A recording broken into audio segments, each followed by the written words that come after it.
of Kuwait had to fight for nearly every inch of ground taken in Fallujah. The scene there described as a shattered landscape of utter destruction. Red 1, Raider 1.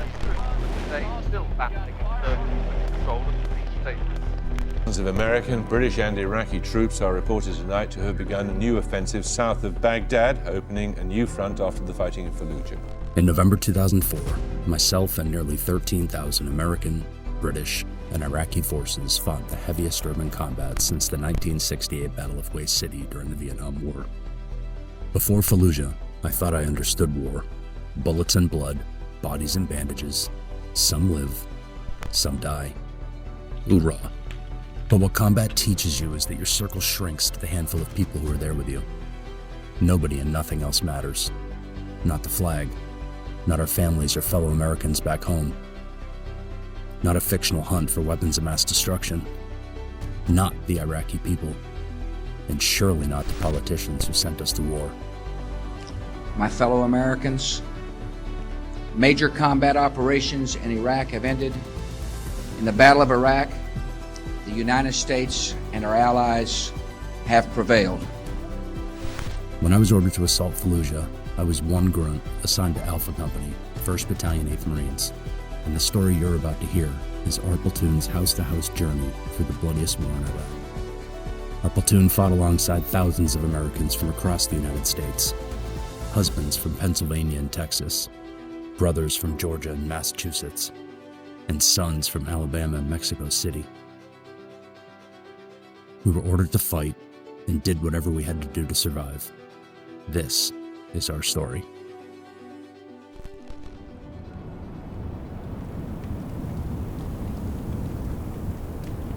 The eve of battle, it was different. It was the first time I'd ever experienced the beginnings of the battle and our softening of the enemy. I honestly didn't know what to expect. They didn't tell you what you were going to do till you had to do it. We loaded up into this 7-ton truck. It was loaded down with rockets and ammo and chow. I just remember sitting there watching these Marines sitting on these rockets in the soaking rain, and they're telling jokes, they're happy, they're excited. Thinking to myself, I really don't know what's going to happen, but I know I need to stick with these guys tight and make sure that they don't have to worry about me because they're already worried about themselves. I'd be putting on a flak jacket with bulletproof plates. I'd have about 10 magazines on me, a gas mask pouch with about 5 or 6 frag grenades. Feels like I'm carrying at least 50 pounds. It's definitely a lot of weight that doesn't make it conducive for running down streets. We knew this was going to be big, or at least for us, bigger than anything anybody of us had ever done. So it's artillery 24/7. So we're just sitting there anticipating what's to come as we bomb. White phosphorus is literally raining down out of the sky as these artillery rounds are going off. It looks like just hot molten lava falling out of the sky and fanning out and burning terrorists alive. And it was the most spectacular display of American fire I've ever seen. There was just a lot of fear building up in our minds. As a 19-year-old, I was in charge of the care of 30 Marines. The weight of being a corpsman for an infantry platoon squad, it's so much. I always hoped I would never be called on. I was a captain, and so my focus is about 200 Marines down and in, getting them prepared to do whatever the Marine Corps needs us to do. Getting the mission accomplished and doing right by the Marines at the same time. That's a tension. It always is for any leader in any combat and situation, is Marines get the job done. People start shooting and you can see machine guns going and tracers, and we're just there waiting for all of this to go down until we get the word to go in. For me, it's just the question of how will I perform? Will I be the person that I need to be to serve the platoon? Weighs heavy on you. You trust your squad leaders, your platoon commander, your platoon sergeant, but you believe in the guys in that Amtrak. It looks like a tank that carries people in the back, a couple guns up front. It smells like diesel fuel, other sweaty Marines that are dirty, stink, grenades clanking together, and Everyone trying to get comfortable, wedged together, pressed tightly. We're kind of checking in on each other like, are you guys ready for this? And there's this big feeling of anticipation. The drone and the hum of those diesel engines firing up and moving, and it was just so reminiscent of what scores of Marines have done in the past on islands like Tarawa and Peleliu, and what Army Rangers have done on the beaches of D-Day. And we thought, well, we're in our finest hour right here, right now.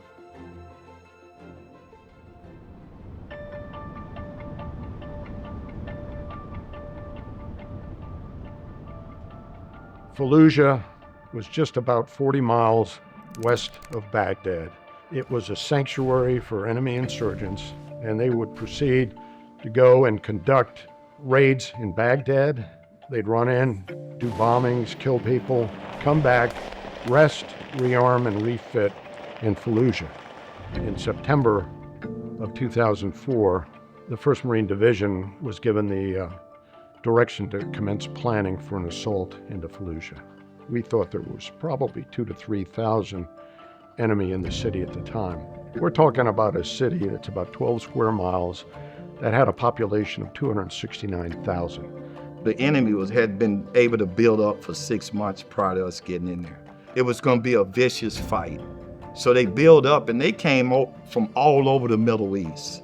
And urban fighting is a battle that no one want to fight, but you have to fight because you don't know what's on the other side of that door. You got innocent people within the city, and you have to be protective over that. So you versus civilians, and you versus the fanatic enemy, and that's a recipe for disaster within itself. We were pretty limited on how many bombs we could drop on the city because of the fear for civilian casualties. We would drop a bomb on a building, and then all of a sudden you would see a daisy chain of explosions along the road. And these were IEDs that had been placed on the road waiting for a platoon of Marines or soldiers to come down the road and ignite the IEDs. We spoke to one large group prior to pushing the city. Now, this is what I'm talking about. This is a whole can of whoop butt. And I'm gonna tell you one thing, it is an honor for me to be able to serve with each and every one of you hard chargers. And this one Marine raised his hand and said, when are we going? That's all I want to know. We knew that every Marine and soldier was up for the fight going into that city. But at the same time, it was like a knife in my heart because I know we was gonna have casualties. And to me, losing one Marine is one too many. We wanted to minimize casualties as much as we could, so we made the decision it was better to go at night.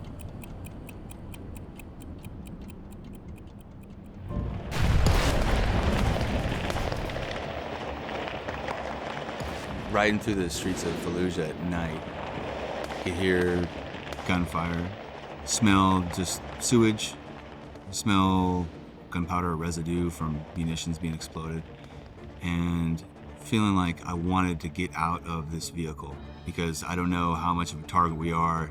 I felt like we were going too slow, and I just wanted to get out and be able to shoot back. I hear the ramp drop and it slams on the ground, and people yelling. I'm the first one running out, and I run down this ramp, clank, clank, clank, and take a step and a half, and then I fall, get up and try to scramble and see what I just had stepped over, and it was a dead insurgent. And I could see in the darkness that one of his arms wasn't there anymore. Just this vacant stare of death, too. Realizing that, yes, this is in fact a real battle. I've literally come face to face with death right here. We're getting shot at from every direction. If you were to walk down a hall, every door was opposing a big window.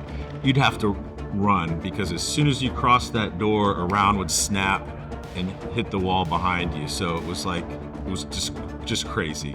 They was drugged up. They didn't care. They was there to die. The battle's not won by commanders. It's won by the grunt on the ground. The one that had to go into harm's way to clear every building. And there was heroism every single day. On D-Day, November 10th, in Fallujah, we started our push by leaving the Mayor complex probably about 4 p.m. We had lost Lieutenant Malcolm by that point. He had gotten shot by a sniper on the roof.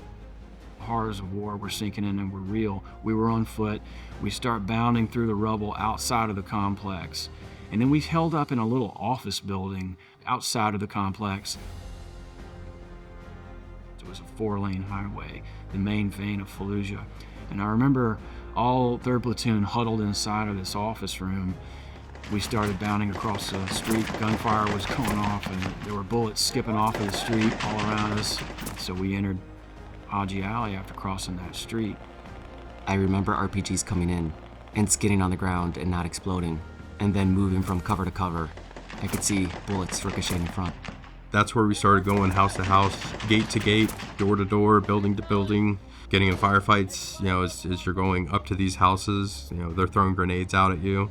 We entered a house, cleared it all out. We got to the roof, and as soon as we got to the roof, it was just like a barrage of gunfire just opened up on us. Next thing I know, there's a whoosh. Bricks explode, and then it all goes black. Slowly, it starts to come in, and you can hear them saying, "We got to get out of here, you know, we got to move." And, you know, I couldn't make up or down or left or right, and I just knew I was looking up, and I had no idea what had happened. And then all of a sudden, you know, my vision starts to expand. It's no longer tunnel vision. I start to be able to hear sounds, and all of a sudden it's a full-fledged gunfight. All I remember is a bright flash and darkness. And then when I woke up, I saw that, and then I looked behind me, and Sergeant Leo had been hit, and then Nathan Fox, who was the other squad leader. So all 3 squad leaders were hit, you know, by this. We just keep taking RPG fire, one after the next. My head hurts, and it's confusing what's going on. And knowing that Leo's gone, my morale just sunk, just tanked. I was like, we're not gonna make it out of here. No one's making it out of here. Looking around at everybody else was just as shook as I was, the people I saw. And just having a foreboding, like, feeling of impending doom coming up.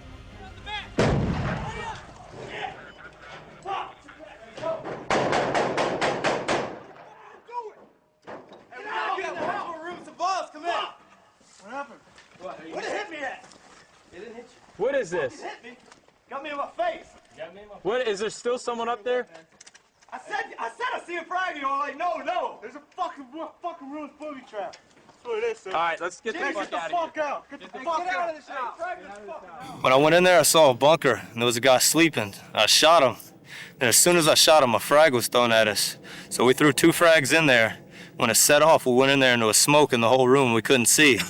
And as the smoke started clearing, I heard something drop. And I asked the guys, I was like, I think it's a frag. They said, we don't know. And then it just exploded. I was back about 10 meters, so it only got a little bit in my face and my leg. So you had to kick indoors to get into the house. We did have a competition.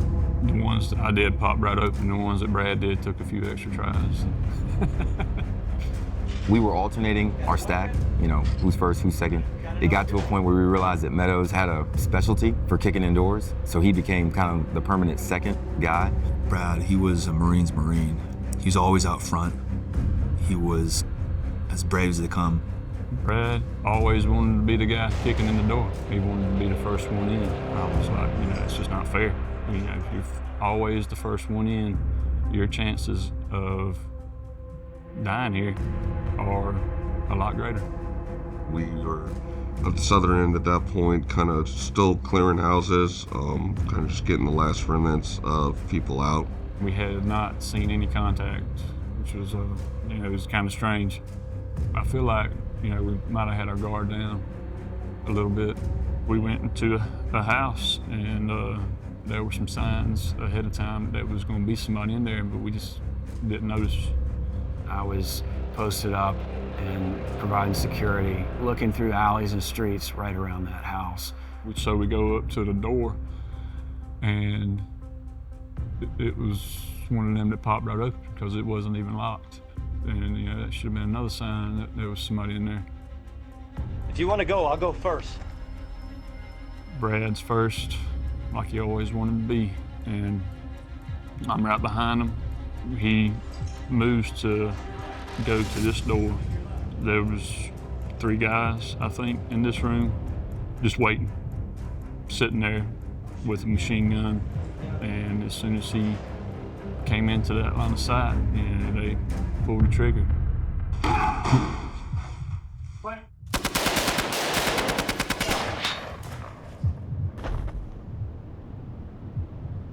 It was really loud, at least 20 rounds, just right into him, and he just dropped, hit the floor. After the gunfire, you're checking who, what, when, where. PRR's going crazy. I'm reporting contact. I'm talking on the radio, and then boom, these guys jump out of this window in front of me, and I'm like, oh shit.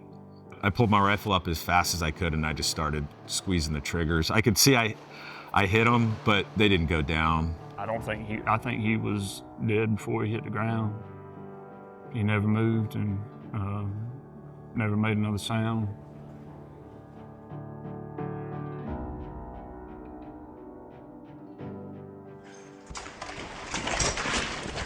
They ran into that building across the street where we ended up getting them. We decimated the house that they were in and killed them.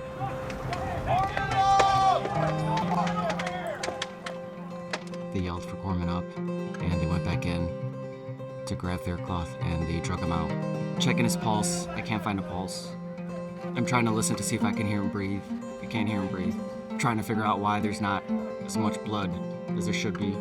And I look down and can't find a pulse because my fingers are inside his wrist. And then I look at his face, and his lips are turning blue. And at that point, I knew he was dead. That runs through my head every single day of my life. I was kind of lost at that moment. I was very emotional.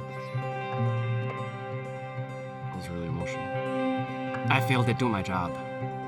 And it was hard. It was hard to look at my Marine's face after that without feeling like I let him down. You didn't fail us. Not at all. Not at all. Not once, man. Not once. All right, brother? You didn't. We never thought that of you.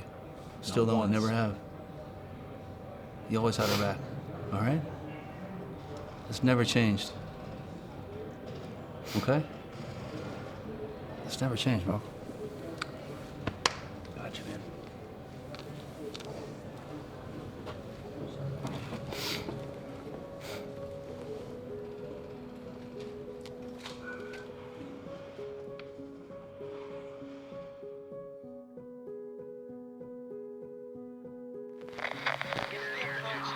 Where it really hit me is when I called in the casualty report. That's where it hit me. We lost a Marine. It was crushing. You know, it took some time for me to be able to function again as, you know, at my job. I just told myself that, you know, I wasn't going to make it back. I just went ahead and had that conversation with myself that you're going to die here, and that's okay. And once I made peace with that, I was able to get back to work.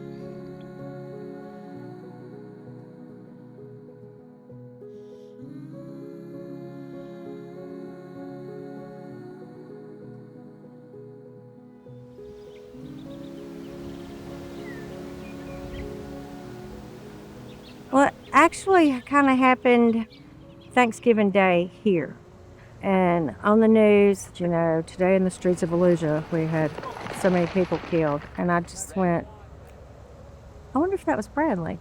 He'd gotten injured twice before, so when they called me, I saved that number.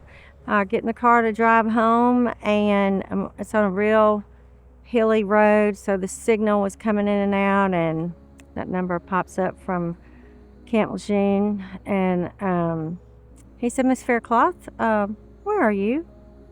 And I said, why? I'm driving.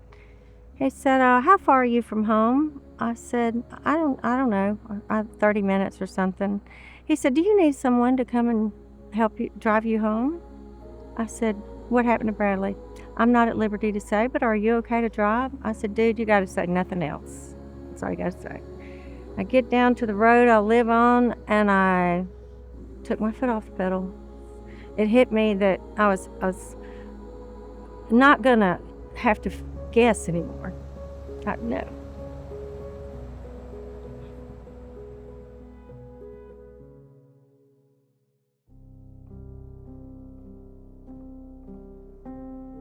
I was glad to be home. I was glad to be back. I was glad to be back, but felt guilty. I didn't tell her I was going to bring her son home, but I told her that when I accepted squad leader position. I told her I was going to bring her son home. He was my responsibility. You know, my actions led to that action. My inaction, my lack of action, my lack of decision, my lack of vigilance led to that result. I was responsible for Bradley. Kathleen entrusted me as the first responsible officer to care for her son, and he was no longer with us. He was the other heartbeat of our platoon. He was Brad the Barbarian, and he was the guy that everybody liked and looked up to. Fearless, always charging ahead, funny, witty, smart, athletic, and just a leader. And when I heard that he was hit, it didn't cross my mind that he could be killed, because he's too good of a Marine to be killed.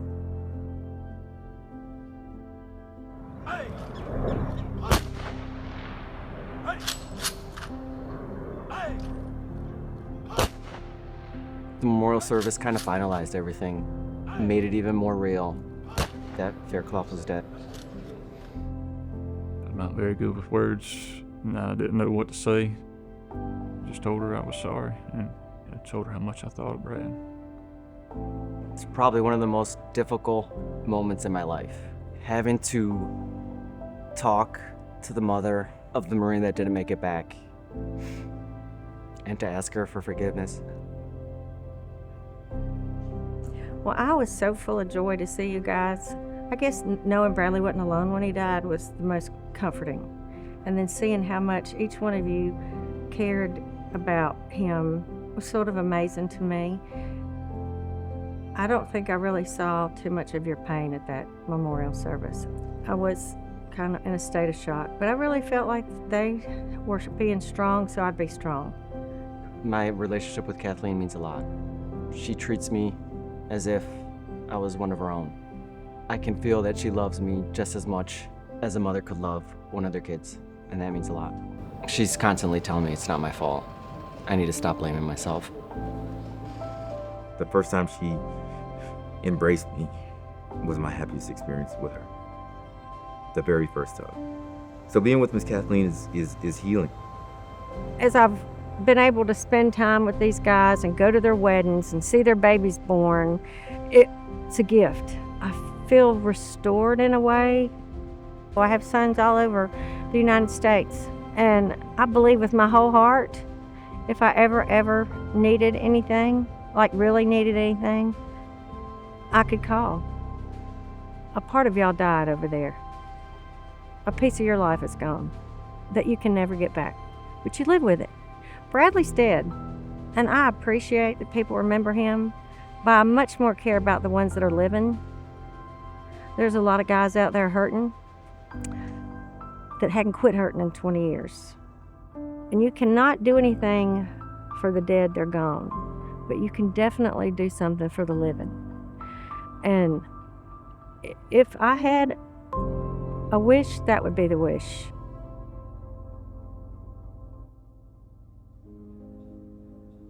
If you're getting this letter, you already know that I'm not alive. Don't worry, I said my prayers. Because he knew I'd ask that question first. It's sort of weird writing this. I have been trying to think of some good stuff, but I don't know. I know it sounds dumb, but all I wanted to be was remembered since I was a little kid. I wanted to be famous. I wanted to be talked about when I was alive and missed and remembered when I was gone.